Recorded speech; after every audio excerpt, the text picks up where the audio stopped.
గురుగారు, మకర రాశి వారికి ఈ వారం ఏ విధంగా ఉండబోతోంది? మకర రాశి వారికి 4 గ్రహాలు అనుకూలిస్తున్నాయమ్మ. పంచమంలో గురువు, లాభంలో బుధుడు, జన్మ శుక్రుడు, తృతీయ గతుడైన రాహువు. వ్యాపార పరంగా శుభ ఫలితాలుంటాయి. అపారమైన బుద్ధిబలం మీ సొంతమవుతుంది. ఈ సమయంలో తీసుకునే నిర్ణయాలు కలిసి వస్తాయి. అంచెలంచెలుగా వ్యాపారాన్ని వృద్ధి చేసుకునే వీలు కలుగుతుంది.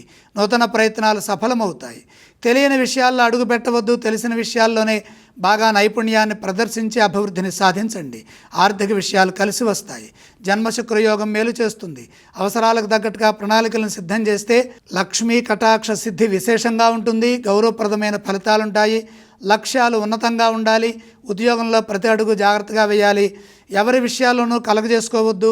మేలు చేయబోతే కీడు ఎదురవుతుంది. అపార్థాలకు అవకాశం కల్పించకుండా శాంతంగా ఉండండి. అధికారుల నుండి ఒత్తిడి పెరగకుండా చూసుకోండి. నిదానంగా ఉండండి. ఒత్తిడిలో పొరపాట్లు జరగకుండా జాగ్రత్తలు తీసుకోండి. తగినంత విశ్రాంతి మానసికంగా అవసరం.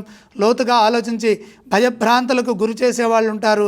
స్థిరచిత్తంతో ధైర్యంగా మీ ధర్మాన్ని మీరు నిర్వర్తించండి. ఆశించిన ఫలితాలు సిద్ధిస్తాయి.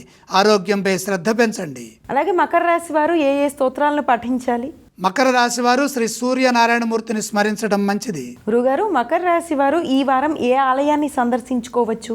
ద్వాదశంలో సూర్య సంచారం గోచరిస్తోంది. విశ్వాసం కోసమై సూర్యుణ్ణి దర్శించండి. గురుగారు, ఈ రాశి వారు ఏవేవి దానం చేయవచ్చు? సూర్యప్రీతిగా గోధుమలు కొద్దిగా దానం చేసుకోండి.